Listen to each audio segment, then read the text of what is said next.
အားလုံးပဲမင်္ဂလာပါနီးစံပန်တာတင်တန်းကြောင်းနေကြည့်လိုက်ပါတယ်ဒီနေ့အတွက် N3 ရဲ့ grammar နံပါတ်63ရောက်လာပြီပေါ့နော်နံပါတ်63ရောက်လာပြီခုနကဗီဒီယိုဖိုင်ကရှေ့မှာဆိုလို့ဖြတ်လိုက်တာဖြစ်ပါတယ်ဒီဘက်ကိုတစ်ပိုင်းပေါ့နော်ကဲနံပါတ်63မှာငါတို့တင်မှာကရောနိုင်နာနီရောနာတာနဲ့နိုင်နာနီရောဒတ်တာအဲ့ဒီ grammar pattern ကိုသင်ရမှာဖြစ်ပါတယ်သူကကြတော့ဘယ်နေရာမှာသုံးလဲဆိုလို့ရှိရင်သူ့ရဲ့အဓိပ္ပာယ်ကယင်းဆိုရင်ဆိုတဲ့အဓိပ္ပာယ်ဖြစ်ပြီးတော့အခါကြတော့ဘယ်နေရာမှာသုံးလဲဆိုလို့ရှိရင်လက်ရှိဖြစ်ပွားနေတဲ့အခြေအနေနဲ့အချိန်အခါကိုကြည့်ပြီးပြောတဲ့နေရာမှာသုံးတယ်လက်ရှိဖြစ်ပွားနေတဲ့အခြေအနေနဲ့အချိန်ခါကိုကြည့်ပြီးပြောတဲ့အခါမှာသုံးတယ်ဟုတ်ပြီနော်ကိုကဇွတ်ပြောနေတာမဟုတ်အခြေအနေနဲ့အချိန်ခါကိုကြည့်ပြီးတော့မှပြောတဲ့အခါမှာသုံးတာဖြစ်ပါတယ်ဟုတ်ပြီနော်အဲ့ဆိုကကြတော့သူ့ရှိမှဘာရေးလိုက်မလဲဆိုလို့ရှိရင်ဆိုတော့ပေါ့နော်သူ့ဒီမှာမရေးထားပေါ့နော်စိတ်ဒီနားလေးမှာရေးလိုက်မယ်သူ့ရှိမှလိုက်မှာက plain form plus ယောနာတာအပြီးတော့ခါကြယောဒတ္တပေါ့နော်ယောဒတ္တာဒတ်တာအဲ့ဟာလေးလိုက်မယ်နာအေဂျစ်ဆိုလို့ရှိရင်ကတော့နာအေဂျစ်အဲ့ plain form မှာနာအေဂျစ်ဆိုရင်ဒီနားလေးကပြန်ထည့်ရမှာနော်နာအေဂျစ်ဆိုလို့ရှိရင်နာပြန်ထည့်ပြီးတော့အနောက်ကဟာတွေကုံပါဟုတ်ပြီနော်နာပြန်ထည့်ပြီးတော့နောက်ကဟာကုံပါနောက်ဆိုလို့ရှိရင်နောင်ဆိုလို့ရှိရင်နောင်တော့နဲ့တွဲပြီးမယ်နောက်ဆိုလို့ရှိရင်နောင်တော့နဲ့တွဲပြီးမယ်ဒါလေးကပြန်ပြီးရေးပေးထားတော့စိတ်ဒီမှာကြံနေခဲ့လို့အဲ့ဆိုလက်ရှိဖြစ်ပွားနေတဲ့အခြေအနေနဲ့အချိန်ခါကိုကြည့်ပြီးပြောတဲ့အခါမှာတောင်းတယ်လက်ရှိဖြစ်ပွားနေတဲ့အခြေအနေနဲ့အချိန်ခါမှာအချိန်ခါကိုကြည့်ပြီးပြောတဲ့အခါမှာတောင်းတယ်အဲ့ဒါလေးကဘယ်လိုလဲဆိုတော့ဒီရောက်မှကြည့်အောင်ဒါလေးကြည့်လိုက်ရင်လွယ်သွားမှာပါဟုတ်ပြီနော်အားရှင်သွားမယ်နော်သူဘာပြီးသားလဲဆိုရင်နေစကအဖျားကအာကာဒနာရောဒတ်တာအဖျားသာမကြဘူးဆိုရင်ဟုတ်ပြီနော်အဖျားသာမကြဘူးဆိုရင်သူအခြေအနေနဲ့အချိန်ခါကိုပြောတယ်ဘလို့အခြေအနေလဲဆိုအဖျားမကြတဲ့အခြေအနေဆိုလို့ရှိရင်ကတော့ဟုတ်ပြီနော်အဲ့လိုအခြေအနေဆိုလို့ရှိရင်ပြောရင်းနေတာဟိုကဤတဲ့စရောပြောရင်းနေစေုံတော့အစ်တာဟိုကဤတဲ့စရောသွားတာကောင်းနေဟုတ်ပြီနော်အခြေအနေနဲ့အချိန်ခါကိုကြည့်ပြီးတော့ပြောတာအဖျားမကြဘူးဆိုရင်စေုံကိုသွားတာကောင်းနေဟုတ်တယ်လေအဲ့ဒါဟိုမှသူကြီး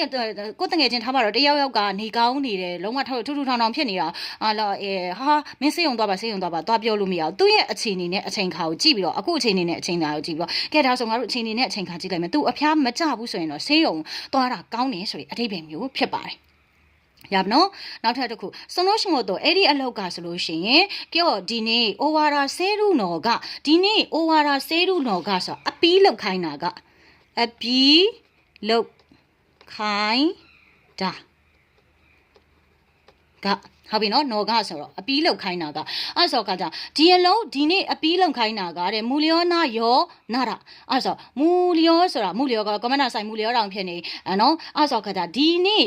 နော်အဲ့ဒီအလုပ်ကိုအပီးလောက်ခိုင်းတာကမဖြစ်နိုင်ဘူးဆိုလို့ရှိရင်ဟုတ်ပြီနော်မူရီနာယောနာတာမဖြစ်နိုင်ဘူးဆိုရင်မူလျောမဟုတ်ဘူးနော်မူရီနာယောနာတာအဲ့ဆိုခါကြဒီနေ့ပေါ့နော်အပီးလောက်ခိုင်းတာမပြီးဘူးဆိုလို့ရှင်အစတတေမို့မနှက်ပြန်လေးပဲခမိုင်းမစင်ရောကိစ္စမရှိဘူးရပါတယ်လေကိုကအချိန်နေနဲ့အချိန်ခါလေးကိုသွားကြည့်လိုက်တာဒီကောင်လေးမပြီးနိုင်ဘူးအဲ့ဆိုလို့ရှင်တို့တွေလောနေမှာဆိုလို့ပေါ့နော်အချိန်နေနဲ့အချိန်ခါကိုကြည့်ပြီးတော့မင်းတို့တွေအဲ့ဒီငါအလုပ်အပီးဒီနေ့လောက်ခိုင်းတာလေမပြီးဘူးဆိုလို့ရှင်လေဟုတ်ပြီနော်မပြီးနိုင်ဘူးဆိုလို့ရှင်လေဟုတ်ပြီနော်မူရီနာနာအဲ့ဒီကိုနာကိုပြန်ထည့်ယောနာတာဟုတ်ပြီနော်နာတာတို့ထတာတို့ကအတူတူပဲလीနော်အားကြောကကြတော့မဖြစ်နိုင်ဘူးဆိုလို့ရှိရင်မနှက်ဖြန်လည်းပဲအဲ့ဒါကိစ္စမရှိဘူးရတယ်မနှက်ဖြန်မှာလို့အဲ့လိုပုံစံမျိုးအချိန်နေနဲ့အချိန်ခါကြည့်ပြီးတော့သွားပြောလိုက်တာဖြစ်ပါတယ်ဒါဆိုရင်ရမယ်နော်နောက်ထပ်တစ်ခုကိုဆက်ပြီးတော့သွားရအောင်နောက်ထပ်တစ်ခုကကြတော့တကုနိဆိုတာကအထူးတလေရေးလိုက်မယ်အထူးတလေမောတာအထူးတလေတုတ်ကူနီကကြတော့အထူးတလေကောအီကန်ဆိုတာကအကြံပေးချက်ထင်မြင်ယူဆချက်ဟုတ်ပြီနော်အီကန်ကထင်မြင်ယူဆချက်ဒီအကြံပေးချက်တွေကနိုင်မရှိဘူးယောဒေစတာမရှိဘူးဆိုလို့ရှိရင်ဟုတ်ပြီနော်အားစောခါကြမရှိဘူးဆိုလို့ရှိရင်ကတော့ပြောတော့ဒီနေ့ရဲ့ခိုင်ကီဝအစည်းအဝေးကခုရဲတဲ့ဒီမှာပဲဟုတ်ပြီနော်ဒီနေ့ရဲ့အစည်းအဝေးကတော့ဒီမှာပဲရှူလျောအီတာရှိမတ်အဆုံးသတ်ပါမယ်ဒီမှာပဲပြီးလိုက်ပါမယ်ဆိုတဲ့အဓိပ္ပာယ်ဖြစ်ပါတယ်အထူးတလဲအကြံပေးချက်လေးတွေမရှိဘူးဆိုရင်ကတော့ဒီနေ့ရဲ့အစည်းအဝေးကတော့ဒီမှာပဲအဆုံးသတ်လိုက်ပါမယ်ဆိုတဲ့အဓိပ္ပာယ်လေးဖြစ်ပါတယ်ဒါဆိုလို့ရှိရင်ယောနာတာကရင်ဆိုရင်ဆိုတဲ့အဓိပ္ပာယ်နဲ့ဘာသာပြန်มาဖြစ်ပြီးတော့ခုနကနံပါတ်62ရှင်းပြသွားတဲ့ဟာလေးကကြတော့ဗာလဲဆိုလို့ရှိရင်သူဟာယဉ်ကျေးတဲ့အသုံးတော့ customer service ပေးတဲ့နေရာမှာဆိုင်နေမှာကြော်ညာတဲ့အခါတခုခုကြော်ညာတဲ့အခါယဉ်ကျေးလေးနဲ့အကြောင်းအရာသူတို့ကြော်ညာမဲ့အကြောင်းကိုပြောပြတဲ့အခါမှာသုံးတာဖြစ်ပါတယ်ဒီကွန်မန့်ဆိုင်အခုဒီမှာတင်တဲ့63ကကြတော့ဗာလဲဆိုရင်လက်ရှိဖြစ်ပွားနေတဲ့အခြေအနေနဲ့အချိန်အခါကိုကြည့်ပြီးပြောတဲ့အခါမှာသုံးတာဖြစ်ပါတယ်ဒါဆိုလို့ရှိရင်ရပြီနော်